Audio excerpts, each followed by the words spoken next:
Hey guys, today we're going to be talking about the home buying process. We're going to break down each and every step to let you know exactly what to expect so you can prepare for when the time comes. So buckle up, grab a drink, take a bathroom break. This is going to be a long one, but I promise you this is going to be the only guide you're ever going to need. So if you don't already know me yet, my name is Lola. I'm your favorite realtor and I'm a licensed realtor in the state of Minnesota. I help home buyers, home sellers, and homeowners make informed decisions throughout their home buying, home selling, and home owning careers. So, with that said, let's go ahead and get into it. I'm going to break this video down into three different parts. The first part is going to be prep and financing, what to expect during the pre approval process, what documents you might need, how to prepare, what different loan options you have. Part two of this video, we're going to talk about house hunting, how to find the perfect house and pre qualify houses before you go out and look at them, and how to find the right realtor to represent you.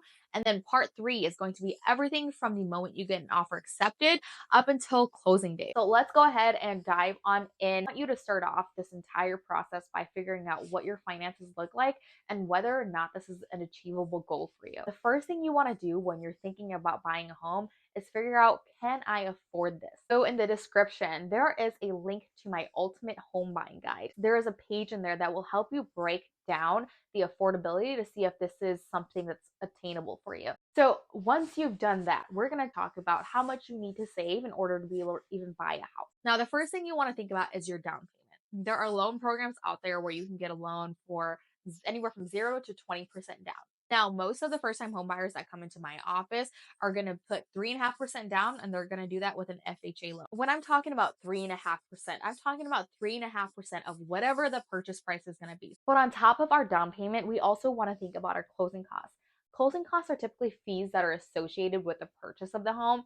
So fees could go to the title company. The title company is going to do the background check on the property. They're going to make sure that there aren't any liens that might be transferred over to you. They're going to be kind of like the private investigator of this transaction. They're going to take care of all the paperwork. So you may have to pay the title company for that. If you have any lender fees, you'll pay the lender. And then your closing costs also include some prepaids of your homeowner's insurance and your property taxes. And they may collect anywhere from 3 to 6 months. And it sits in an escrow account. And the mortgage company will take care of paying those things when they're due. So in total, you'll want to save roughly about 7%. 7% is a good kind of starting point to say, hey, this is how much I need to save in order to buy a house. And before you're like, whoa, Lola, I cannot afford that. I can't save that much right now. Do not necessarily be discouraged. Don't be super concerned. There are lots of down payment assistance programs available for first time home buyers because they understand that not everybody has the ability to save 20, 30, 40, $50,000. And we're going to talk a little bit more about the down payment assistance programs available to you a little bit later on in this video too. Now, before we get into all that, I want to start off by talking about your income and what a lender is going to expect from you, okay? Well, lenders want to see income stability. They want to see that you're credible and you have consistent income for the last 2 years. Now, that doesn't mean that you have to necessarily work at the same job for the last 2 years, but it does mean that you don't have any huge job gaps. If you are changing jobs, they're for reasons that make sense. So it's either a pay raise, a relocation, things of that nature. And then they also want to make sure that you don't have what's called a variable income, meaning you have a consistent amount of hours and you are guaranteed those hours, meaning you're guaranteed a set amount of money. There's no 38 hours here, 40 hours here, 37 hours here. It's consistent and they know that you're going to be able to get it every single week or every single month, or that's what your income is just set at. Now, if you have variable income, that's okay. What needs to happen is that you need to show at least 2 years of this variable income, because what they're going to do is they're going to average what you've made in those 2 years and say this is what you're pre-approved based off of. This also goes for 1099 or self-employed persons. They will need to show that they've been self-employed for at least 2 years so that the lender can average out their income. Now, if you haven't had a consistent income for the past 2 years, there are some exceptions. Exceptions are if your job gaps are under 3 months, and typically there's an explainable reason there. If you have been in school for a trade or getting a degree, they also count this towards your work history. So you do not have to build 2 years of work history after schooling in order to buy a house. The third reason would be usually if there's a medical explanation that can be excusable. Also, for those of you who have a second job that are wondering whether or not they can use that income towards a home purchase, you can. But what you need to know is that they don't want you to go out and get a job at McDonald's just so you can count that income towards your pre-approval and then quit that job 2 months later or a month later or the day of buying that house. So if you have a second job or if you have another source of income that you want to count towards a pre-approval, you will need to have shown that you've worked that job for at least 2 years as well. So that moves us on to your credit score. Now, what you need to know is you can get pre-approved for a mortgage with a credit score as low as 500. Now, keep in mind that if you're getting pre-approved with a score as low as 500, you're going to end up probably having higher interest rates, higher fees, and you're probably going to need to put down a bigger down payment just because you are a little bit of a riskier buyer. Ideally, you want to have a credit score of 620. Now, the higher your score, the more in control you are of the transaction, the more options you have, and the more assistance you can get. So when a lender looks at your credit scores, because I get this question a lot, how are they figuring out what credit score to use? Because Credit Karma looks different than your FICO score, and what credit score are they going to actually pull, right? The lender is going to do is they're going to go to the 3 credit bureaus and they're going to pull your credit score from each of those bureaus. And they're going to take the middle of those scores, and that's the score they're going to use for your pre-approval. That's going to determine what rates they can give you, what loan options you have. The same thing goes for if you have a co-borrower or a spouse, somebody else that's going to be on the loan. They're going to do the exact same thing. They're going to take your 3 scores and take the middle of your scores and your co-borrower's 3 scores and take the middle of their scores. And whichever score is lower out of the 2, that's the score they're going to use. So for example, if I have a 750 middle score and my spouse has a 700 middle score, they're going to use that 700 middle score for my spouse pre-approve us for this loan. Now, one of the biggest mistakes that buyers make is they don't get pre-approved before they start house hunting. The reason why I say this is a mistake is for a number of reasons. The first reason is you want to know if you even qualify, right? You do or you don't. Secondly, you want to make sure that you're shopping in the right price range, right? You're not looking at homes that are 500,000 and you can only get 300,000. So this gives you a realistic idea of, hey, this is what I'm going to get a loan for. This is what I need to be shopping for. The third reason why you're going to want to get pre-approved is because no seller will take you seriously until you do. And what I don't want to happen is for you to find your dream home and then you go get pre-approved. And it takes maybe a little bit longer than you thought, or maybe you didn't qualify, or maybe you need to pay off some debt or work on some credit or whatever it is, and then that house is gone. So it's important to take care of this before you start looking at houses. So when you're looking for a lender to use, and I would shop the lenders, I would start out by going to your realtor and saying, hey, who do you know that I can go to for a loan? We surround ourselves with people just like us, that people that work like us, people that think like us. And chances are they probably have more than one person they can refer you to allow you to shop around. And I keep saying shop around, but let me tell you what that actually means. Most lenders are going to be able to offer the same types of loans, and the most common ones are going to be FHA, conventional, and VA loans. Most of them are going to be able to offer all of those loans, but they may have different products.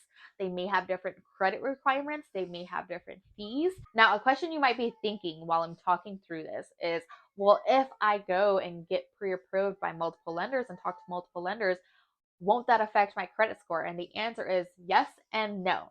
So some lenders will do a hard pull right away when you want to get pre-approved, and some will do a soft pull. So that won't affect your credit right away.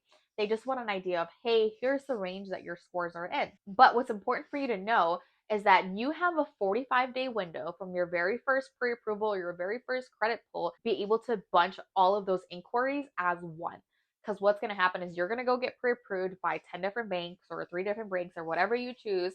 And they're going to see, hey, this person is shopping the rates. So they're going to bunch all of that into one credit pull. But again, remember to keep in mind that you only have 45 days to do this. So on the topic of loans, we're going to talk about some of the different loan types. What you really need to know is that conventional loans are typically for stronger buyers. They have better credit score, or FHA loans are going to be for buyers that need a little bit more flexibility. Typically, their credit scores are a little bit lower, or they have a little bit more debt that they need the lender to work with. So they're just a little bit more forgiving when it comes to past history with credit scores, income, things like that. And then you have VA loans. VA loans are is a loan option for veterans. They are required to put 0% down. VA loans are a whole nother topic on its own. Same thing goes for conventional and FHA, but that's kind of the brush of it. Those are the typically the three most common loans that home buyers are going to get. And the reason I said earlier that first time home buyers are typically FHA buyers is because first time home buyers typically tend to be pretty young. And we know what happens when you're young. You mess up your credit score, you go and do all these things, and you're now and at the point of your life where you want to settle, you want to buy a house, you want a little bit more stability. So they need a program that's just a little bit more flexible for them and that doesn't charge them an arm and leg and interest rates and fees and whatnot. So most states, to my knowledge, are going to have some kind of down payment assistance available for first-time home buyers. In the state of Minnesota, where I live, there's up to $18,000 that you can borrow to go towards your down payment and your closing costs. Now, keep in mind, I said borrow. I didn't say it's a grant. I didn't say you didn't have to pay it back. It is a loan. There are some grants out there. However, in my experience, grants are very, very hard to get because they're on a first come, first serve basis. And typically you have to be under contract in order to get those. And once they kind of run out of money for that period of time, they run out of money. This down payment assistance program, it does have requirements. You have to meet a minimum credit score. You have to be under a certain income limit. There is some criteria that you would need to meet in order to qualify for a down payment assistance program. But what I would recommend is that you don't necessarily depend on a down payment assistance program right away, because the more cash you have to play with, especially in a market where you might need to be a little bit more competitive, the more in control you're going to be of your transaction. But no matter what loan type you get, no matter what bank you go to or who you get your loan through, you're going to have to submit typically the same information. So off the top of your head, you'll want to know a couple things. You'll want to know your legal name and your birthday, which I hope you know. And you'll also want to have your social security number, any addresses for the last 7 years, as well as jobs that you've had for the past 2 years. And then you'll also need to submit some documents. And the documents are usually 2 W-2s, 2 tax returns, 2 pay stubs, the most recent pay stubs, and 1 bank statement. It also may be a good idea to figure out what your liabilities are. And by that, I mean things that are going to maybe show up on a credit score that you pay for on a monthly basis. So that is it for part one, the prep and financing piece.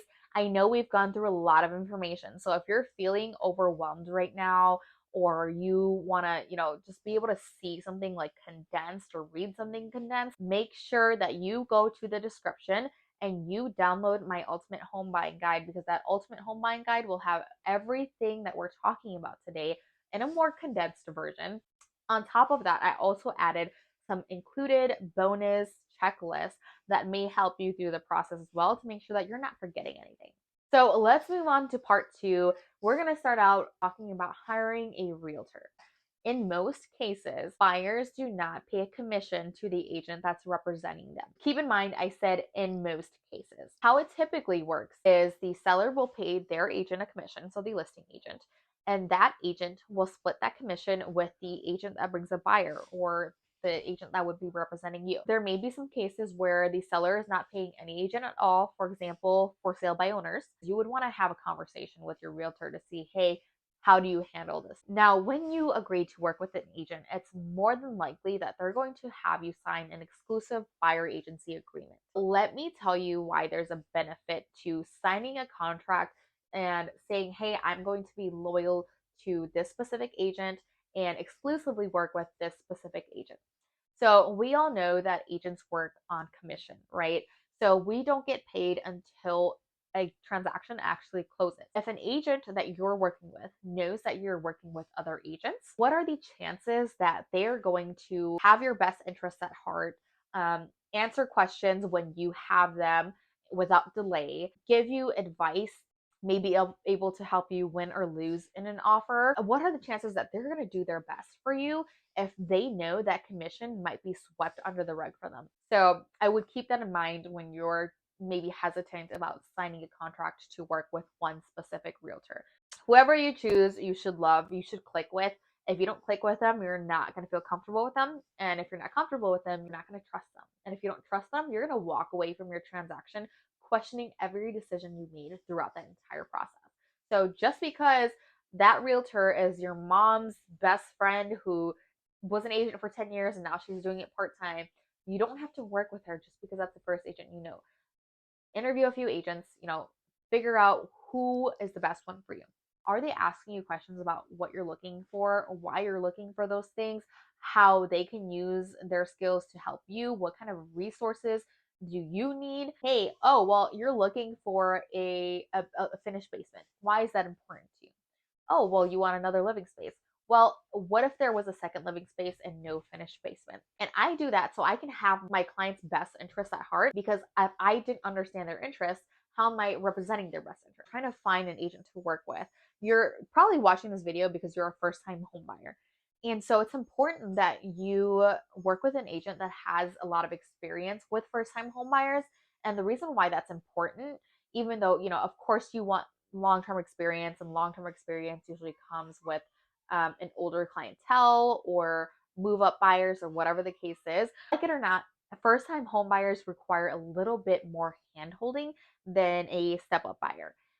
You're going to need more advice, more information, more time invested. You're going to need an agent that cares about making sure that you are taken care of, that you feel taken care of, that you're informed, that you're making smart decisions. So you want to make sure that you're finding a realtor that has that experience working with people just like you. So once you find an agent, I want you to go through and make a wants, a needs, and a deal breakers list. So your wants are going to be things that you would like to have in a property, but it's not going to be a yes or no deal breaker. Your needs are things that you absolutely cannot compromise for. And then your deal breakers are going to be the things that obviously they're your deal breakers. Once you've made this wants, needs, and deal breakers list, I want you to take it even a step further and prioritize each of those things that you've written down. So, hey, you want a 3-car garage. How much of a priority is that within your want? Hey, you need 2 bathrooms. How much of a priority is that in your needs? And so on and so forth. The reason you're doing this is to get a better understanding of what it is that you're really looking for, so that when you start online shopping to figure out what you want to see in person, you can pre-qualify the homes before you go out and look at them. Because though looking at homes can be exciting, after a while, after dozens of homes, it gets very overwhelming, super exhausting, and I've seen buyers end up settling for a home that wasn't really what they were looking for because they're so done with looking at homes. And the last thing you want is to be done looking at homes and settle for something that you're not going to be happy with. So you're going to use that list that you just made to pre-qualify all your properties. Oh, this house is beautiful. I love it. Everything's perfect, but it doesn't have the 2 bathrooms. I need that. That's a deal breaker for me. And I'm not saying that your wants and your needs may not change for the right house, but it's important to kind of use that as a guide when you're actually looking at homes. It doesn't help you during your home buying process to look at every single home on the market, because that doesn't solve your problem of needing to buy a home. I always tell my clients I would rather show you 5 houses and have you love every single one of them than show you 25 houses and have you hate all of them, because I'm not doing my job correctly. I'm not using your time efficiently.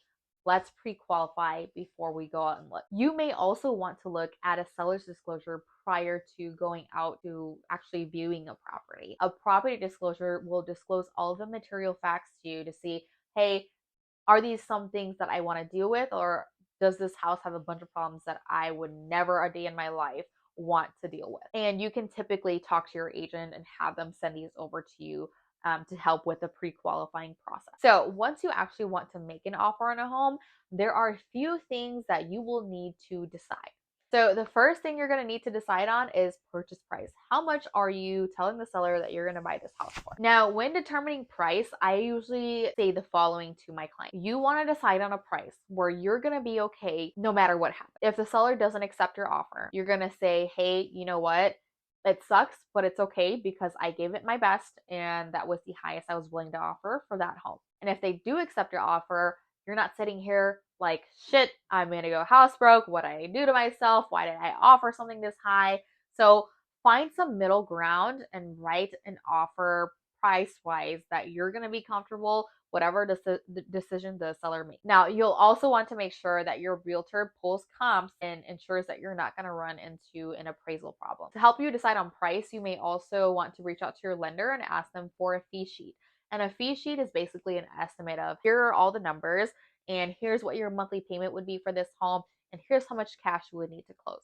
And keep in mind that based on the property taxes of each home, those payments might change a little bit. It could be the same price, could be a 325 house here and a 325 house here, but if their property taxes are different, your monthly payment may be a little different as well. So price is the first decision that you need to make. Second decision you'll need to make is how much earnest money you're going to put down. Now, I don't know about other markets, to be honest with you, but in Minnesota, the standard earnest money amount is 1% down. And earnest money, I would think of earnest money like a security deposit. So, when you go out and rent a house, you give them a security deposit. Everything goes well, they're going to give it back to you when you leave. Same thing applies. You're telling the seller, "Hey, I love this house. I have the ability to purchase it. I'm serious about it." And it's used as collateral, which is the same thing that a security deposit is used for. It's collateral. That earnest money will come back to you at the closing table to be applied towards your closing costs or your down payment. The next thing you will need to decide is your inspection period. First of all, are you going to have an inspection period? In the state of Minnesota, you're not required to. This inspection period, how long is it going to be? The average here is about 10 days. And maybe a little bit more competitive market, but maybe it'll be 5 to 7 days. This inspection period is the time that you have to do all of your due diligence, any negotiations, and any cancellations. So if you want to do a general inspection, which I typically recommend that my clients do, that's when you would do a general inspection. If you want to do any other inspections, radon, sewer, well, septic, you would do those inspections during this time. If you want to find out a home's history, if you want to look at crime rates, if you want to do a little bit more digging into school districts, this is the time where you would need to do it. Like I said, it's also the time where you need to do any negotiating. So if you go get your inspection done and the inspector says, "Hey, this furnace it's on its last leg," you can go back to the seller and say, "Hey, can you get this replaced prior to closing? Or can you give us some closing costs?" Or they could say, "No, we're not doing any of that. We're not going to agree to any of that." And at that point, you decide if you're comfortable moving forward or not. And if not, then you have the ability to cancel, like I said. Or you could just do your inspection and say, "You know what, I'm just doing this for my own peace of mind, and whatever comes up, I will handle it on my own." So how long is your inspection period going to be? You'll also want to decide on a closing date. Typically, most transactions are 30 to 45 days. My lender can do them as short as 2 weeks. Just bear in mind that once you actually write an offer, it may take about a month for you to close and be in that home. Then you will also want to decide if you're going to ask for any seller paid closing costs. Not every scenario are you able to get seller paid closing costs. Typically, when a home's been sitting on the market a little bit longer than normal, they've had some price reductions, they don't have a whole lot of traffic. Those are the situations where you may be able to tell the seller, "Hey, I want you to pay for my closing costs." Now, when you're in a situation where you're competing against a couple of their offers and maybe they're strong offers, if you're ever in a case where you're competing against other offers, the chances of you getting the seller to pay for your closing costs are probably going to be slim due to them having other options on the table. So that was part 2 of the home buying process. If you're still here, give yourself a round of applause because, like I told you, this is going to be a long one. Feel free to pause if you need a bathroom break or anything like that. And again, remember, guys, that I have a link to my ultimate home buying guide with a condensed version of everything that we're talking about in the description of this video. So let's talk about your inspection period. If you choose to have one, like we talked about, the inspection period is the period of time where you have to do all of your due diligence. Now, where I'm from, most inspections are anywhere from $400 to $600, usually about the $450 range, but obviously it's going to depend on the size of your house, the location, what inspector you go with. $450 is typically what I recommend to have ready for an inspection. And this is mainly the only out of pocket cost you have besides everything that you're paying for at the closing table. Most buyers should do is get a general inspection. They'll look at your HVAC systems, they'll look at your appliances, they'll look at the structure and integrity of the home. Keep in mind that they're not specialists in any of these fields. So, like we talked about, on top of your general inspection, you can get a sewer scope.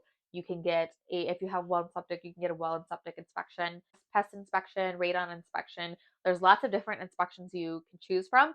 Just keep in mind that you're gonna have to pay for every single one of those inspections. So, because a general inspection typically covers the tip of the iceberg for each of those categories, that's what we recommend for most buyers to do if they're trying to figure out what inspection to go with. Now, after your inspection period, you've done your due diligence, you did the inspections, you did the negotiating, and now you're moving on. The appraisal is right after that. And what happens is a licensed appraiser will come out to the property and say, hey, this is how much you agreed to pay for the house versus the actual market value. They're looking at the actual market value and they're doing this to protect the bank. This is not for your protection because the bank wants to make sure that they're not lending you more money than a home is worth. So, what's important to know about an appraisal is that the amount you're going to get for your loan is either your purchase price or your appraisal price, whichever one is lower. So, if the agreement says that you're going to buy this house for $400,000 and the appraisal says it's only worth $395, you're still bound to the $400,000. $5,000 difference has to come from somewhere.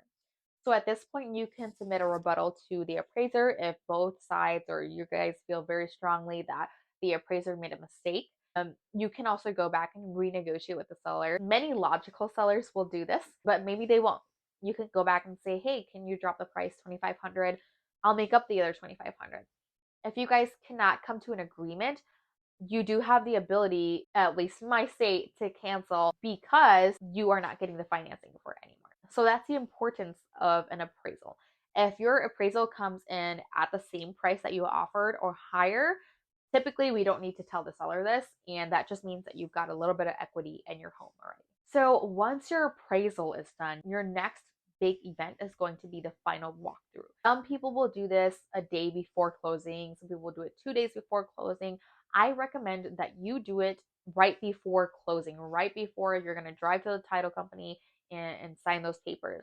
And the reason why I recommend this is because you're doing a final walkthrough to see the final condition of the property before you're going to move in. So if you do this 2 days before closing, the sellers may still be moving things out. When you do it right before closing, you get to see the final condition of the property.